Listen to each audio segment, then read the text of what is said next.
All right, welcome back to Six Pack Cinema. We're talking about Spider-Man Into the Spider-Verse. Now, whether you're a regular listener chiming in every week or you're searched your podcast app for Spider-Man, thank you for coming on and listening. We're going to talk about the movie. We're going to talk about our thoughts. Usually we have a third guy here, Jimmy, but he hates animation, he hates fun, he hates superheroes, and it's starting to bug him. I know he wanted to like it, but he ended up walking. He gave this a try. He wanted. He went. He wanted. He walked out of the theater. But he does not speak for Six Pack Cinema. He speaks for himself. Dave and I are here to talk about Spider-Man. Let's go.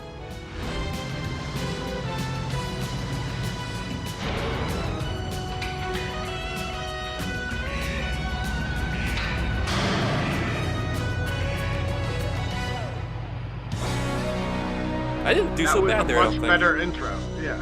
I think I did pretty good. I'm impressed. All right. So I haven't let off a movie in a while, but I'll give it my best shot. What are your snap impressions of this movie? I mean, we're seeing it 3 weeks. I'm sorry, no, back it up. This is your favorite movie of the year. I completely forgot about that. Yeah, I don't really have to give my snap impression because this is my number one movie. Not saying the best movie. It is my personal number one. I want to give you a chance to say your snap impression one more time. I love this movie. It is my favorite movie of 2018. That's it? Snap? Snap.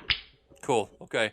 My snap impression, I think this movie has been overhyped, man. I mean, it was good. I don't want to say that I didn't like it. It was good, and I'm going to watch it again. It's going to be one of those ones that rattles around on HBO or Showtime, and I watch whenever it's on. But, I mean, I got to agree with Jimmy a little bit, at least a little bit. The first 45 minutes, first half hour, I was like, this is a straight kids movie. I think the movie's slow until they all team up. Like until all the Spider-Men meet up. When they meet at Aunt May's house. Aunt May? Yes. Yeah, Aunt May's house. From like then on, it goes like 100 miles an hour. But yeah, I was into build it. Up to that.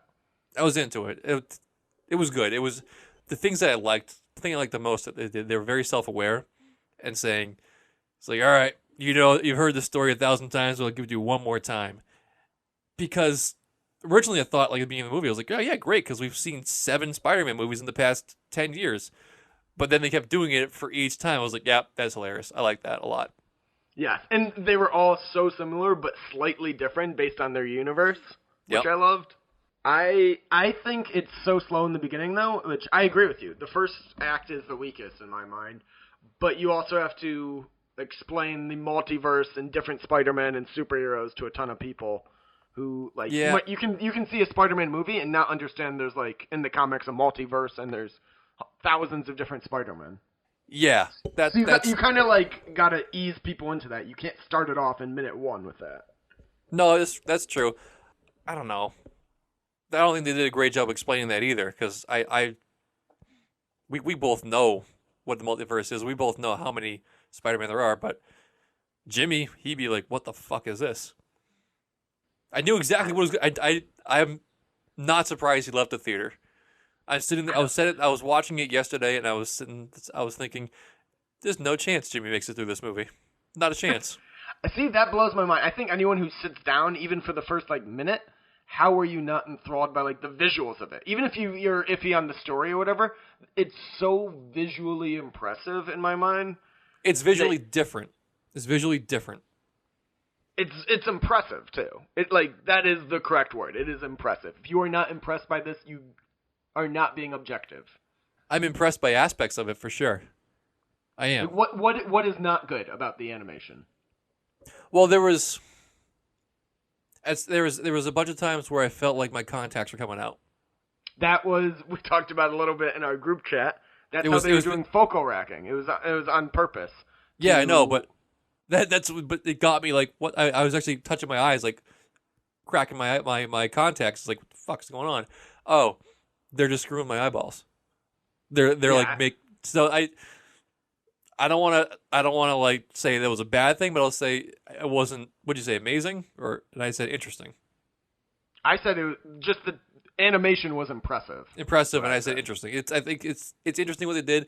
I think they could have tied back on it a little bit. So there was some stuff that they did that was good, but I don't know. It felt at some points I felt like I was watching a 3D movie without the glasses. which I've seen this now 3 times. One of those times in 3D. It's not worth seeing in 3D. I was going to say, 3D. I was going to say, like, I knew they had 3D, but like I couldn't imagine making it 3D because it was already fucked up with like the lines and stuff. Yeah, no, it was. I think there was like one scene where they did the overhead shot of New York where it actually looked like the buildings were coming up. The rest of it was just the same. Not worth seeing in 3D. All right, so the things I did like were they were very conscious of the fact that they wanted to make a comic book movie and make it visually like comic books. So they misaligned some of the graphics to mimic the misalignment of comic book pages. So when you see like an image, it was like kind of like just a smidge over, so it was like beep, little lines overlapping. I like that. That was cool. I like the dot shading and the hat shading. They did a bunch of different graphic stuff like that pulled from old timey 1950s comics. Yeah, I loved all that. No, sorry.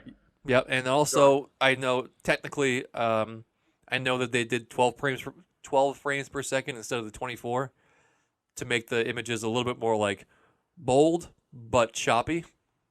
Which to me that's awesome. It's like flipping the pages of like a comic book, you know. There's no, I don't know. That was a good choice on their part, but I can see how it would be annoying if you didn't know what they were doing. Yeah, I like that, and I also like that occasionally word bubbles and stuff would pop up like it's a comic Love book. that. I love that. That was a big win, and also the Spidey sense, the little. And it was slightly different, like graphics depending on what universe you were from. Yep. And just the characters, like they were all part of a cartoon world, and it knew it was like an animated world, and each person's world was animated differently. Like Nick Cage, he was just in black and white, and there was always wind blowing his cloak. It's amazing. And Spider-Ham was like a Looney Tunes-esque character, and then there was the anime Spider-Man, and I love that they somehow blended all these and it felt organic. It didn't feel like they were clashing. I could have done without the pig, although I loved it. It was so I don't know. I'm just so indifferent on the pig. I was like, I wish. I don't know. He might have the best line of the movie. Well, that's all, folks. Sets up the best joke of the movie. Yeah, can you say that? That's all, legally? folks. And you, yeah. I didn't. also, this no, might be boring because I didn't hate anything about it. I think his best line was, "Do animals talk in this dimension? Because I don't want to freak him out." Like that was perfect. Yes. And then he freaked him out. That was who was that again? Who voiced it? That was a famous comedian. Yeah, John Mulaney. Who's perfect. Yeah, I didn't know that was him. All these voices were sounding so familiar. I could not place them. The only one I placed immediately was Jake Johnson, which is, more importantly, it's Nick from New Girl. Which, if you're a New Girl fan, you know that Nick from New Girl, he is a down on his luck guy who's got a little bit of a belly, living in a shitty apartment, and pretty bad with love. And he plays Spider-Man, who is a little bit of belly, living in a shitty apartment, down on his luck with divorce. So it's a huge stretch, and I think he nailed it. He was great. He was perfect. I mean, Nick from New Girl is the greatest character. It the first time, thinking there's going to be a like washed up Spider-Man who doesn't really want to do it anymore. But I thought he played that perfectly. Where he still wants to do it, he's just tired of doing it after 20 years. Yeah, he's 7 years older than the previous Spider-Man in his dimension. And this 7 years, you can put on a lot of bad road, especially at past 30. Those are bad years. Mahershala Ali was Uncle Aaron. Great time there. I was ashamed of myself knowing that there was an uncle involved, and I didn't predict he would die until 2 seconds before it happened. No, I knew he was gonna die once they started fighting. I was like, here it goes. But Uncle, Spider-Man, death. Those should be 3 things that go through your mind in that order. Didn't happen for me, so I was upset with myself. Zoe Kravitz played Mary Jane. I would have put money on that being Kristen Dunst. Sounded just like her. It did sound like her. It was a very good impression. Yeah. Was it an impression? Did she try to do it that way? I don't know if she tried to, but it also reminded me of Kristen Dunst. I thought it was her until I looked it up. It even looked like her. Yeah. Well, she looks like the classic Mary Jane. That's true. I think my favorite voice actor, though, was the original Spider-Man who gets killed in the beginning, who was Chris Pine. He just did that perfect superhero, I'm like a good guy voice. And even though he's only in the movie for like 10 minutes, He sold me 100% as like, this is a super heroic Peter Parker. Yeah, but you see, Spider-Man's not supposed to be like a superhero guy. He's supposed to be the kid. He's supposed to be the hokey, funny guy, like Nick. He was also like he did like the quips well too. This was just like a not Superman, a Spider-Man in his prime, and he sold that well. True. I don't know. Just he didn't do a bad job. I was saying if I had to give one Spider-Man the hat tip, it was going to be Nicolas Cage. Yes, I think he did great. I was so floored when I saw Nicolas Cage in the credits because I couldn't place the voice. It was like so familiar. I was like, it sounds like Ron Swanson, but it's definitely not him. But it's. I mean, Nicolas Cage doesn't need to do movies anymore. I remember for a while he had to do every movie possible because of his tax problems. Mm-hmm. You know about that. Like, so that's all cleared up, so he doesn't have to do that anymore. So now whenever I see him, I was like, oh, this might be a good movie. It was. I mean, he was in his highest rated movie ever was this past year, which was Mandy, which I still want to see. I've heard nothing but good things about it. No, he was great in this. I honestly can't pick out anyone who was bad. Did you see the Doc Ock twist coming? No, they did not. They made Doc Ock a woman. But it worked too. Like she was more like organic, weird, like air tubes instead of metal ones. And yep. And I like how they addressed that right before she revealed when they're entering the science lab, and he's like, "Oh, I can find the main doctor here, or main scientist." He's like, "Oh, it's the girl that just walked by. Oh, I gotta assess my gender issues, or something along those lines." It was great. It was It's foreshadowing. Very good self-aware movie, I feel like. Mm-hmm. Yep. So, do you think it lives up to all the hype that people are saying? Because people are. I shouldn't ask you because you're one of these people. You think this is the greatest movie of the year for you? It's just, like I said, it's not the greatest movie. It's my favorite. Your favorite. That's it's your favorite. Because A Star Is Born is the best movie of last year. Talk to the Golden Globes. Well, yeah, fuck them. But this is my favorite, and for one major reason why that, like, when I walked out of this for the first time, I turned to who I was with and I said, this made me feel like I was a kid again. I just had so much fun with this. I had a smile on my face almost the entire time. And that's nice. That's a nice little sentiment. I like that. Yeah, I just had a great time with this movie. All 3 times I've seen it. And I guess that's right. Yeah, most superhero movies these days, especially the past couple of years with Marvel and DC especially, they're dark and they're like serious, and a lot of times they're hyper realistic too. They're hyper realistic, but most of all they don't satisfy because there's always a to be continued or it's like a chapter of a larger story. This one was self-contained and it was a nice tidy package at the end, and everyone went home happy, except Kingpin. Yeah, loved it. Did you stay for the after credits sequence? No, did I? No, there wasn't. There was one at the very end of the credits. So so after the scroll Not credits? him singing. Yeah, after everything. Shit, what happened? It's, I assume you know, it's set in 2099. It's Spider-Man 2099, which is from a video game and a limited comic from the 90s. Miguel Herrera, I think. He develops a dimension portal thing with his assistant to hop between without destroying the universes. And she asks him, where are you going next? He goes, I'm going back to the beginning. Hits it, and then it brings up the original from 1960 Spider-Man cartoon. And they animated, like, a slightly different Spider-Man costume on it, and they recreated the meme where they were pointing at each other. Yeah.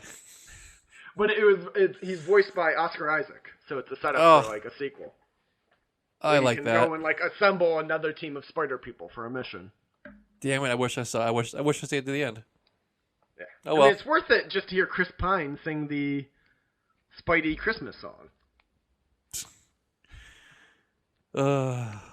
God, it was a good movie.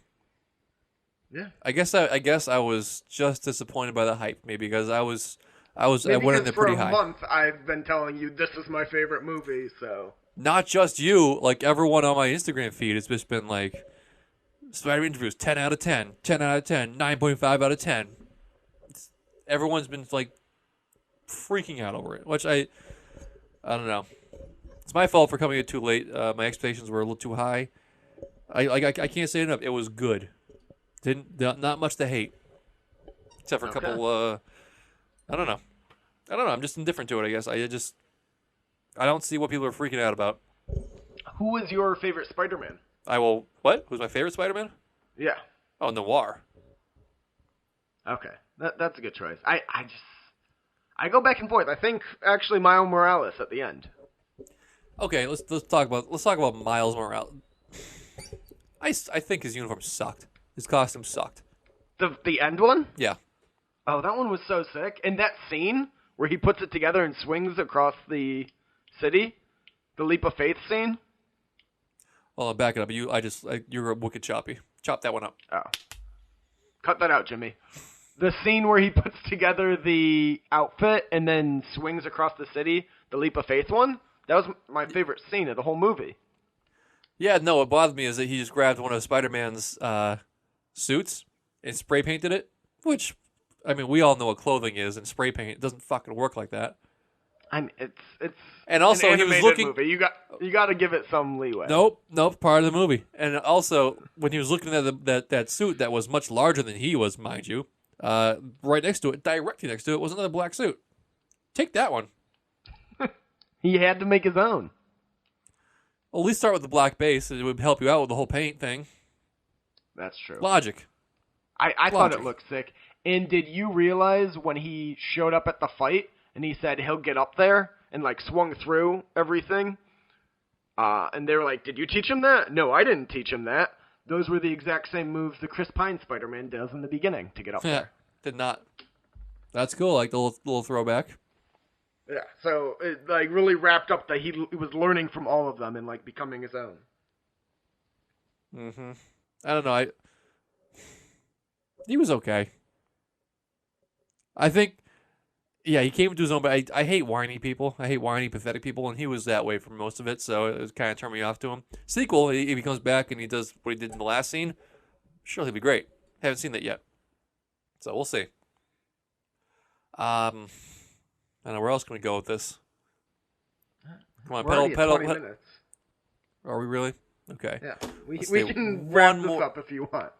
There's There's not much to say about this because it's not bad enough where we can bitch about things, and I can only like rave about it so much, and I've already done that on 4 different episodes of this podcast, so You did. trying to okay. keep it to a minimum.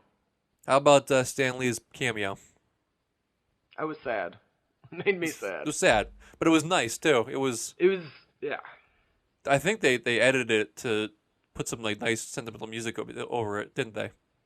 I'm sure there was at the end there was a huge in loving Yeah. memory for Stan Lee. Yeah. So I think originally it was probably like a happy-go-lucky scene, but they put the sentimental overtones in the background because I don't know if it was a happy-go-lucky scene because it was right after Spider-Man died and the city was coming together. True. Which that scene got me the first time I Jesus watched it. Christ. Did it not get you? You've like grown up. Fucking cartoon. Oh, you're not a Spider-Man fan. Not particularly. No. He's one of my favorite heroes, and like that was the first like comic book I ever read, first like cartoon show I ever watched. Was the but like still, Spider-Man one. it's a cartoon version of it. Well, yeah, I mean, I wasn't crying, but I was like, oh, like this would suck if like in this universe their hero Okay. died. Hey, to each his own. Yeah. Sorry for your loss. R.I.P. in peace. Okay. Tell you what, dead let's bitch. let's get into our ratings. We're gonna do a entertainment score of 0 to 100% critical, where we take into effect everything from focal racking to the uniforms that we decide is good or not, and then we're gonna give it an entertainment score. We do 1 to 5 popcorns.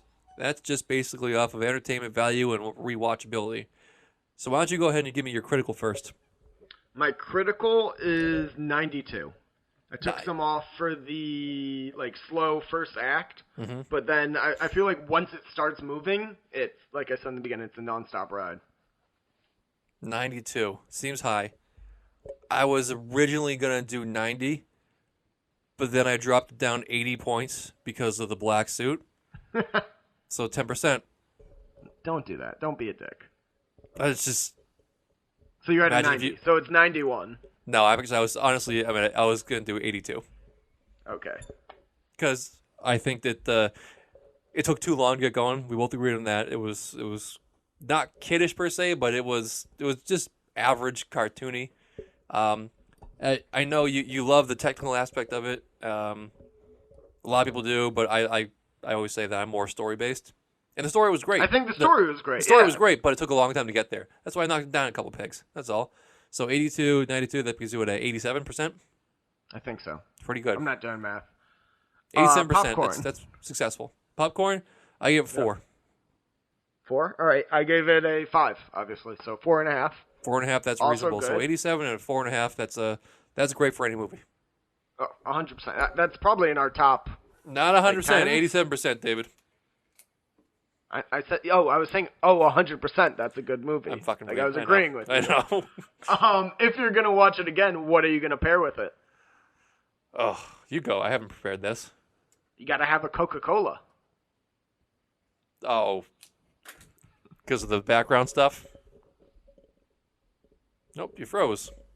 Nope, I froze again. Dave, you froze, and you're just Hello? smiling at me. Weird. Usually this isn't such a big deal because Jimmy's on the other end, and we could just make some sense of Hey, dead I'm air. back.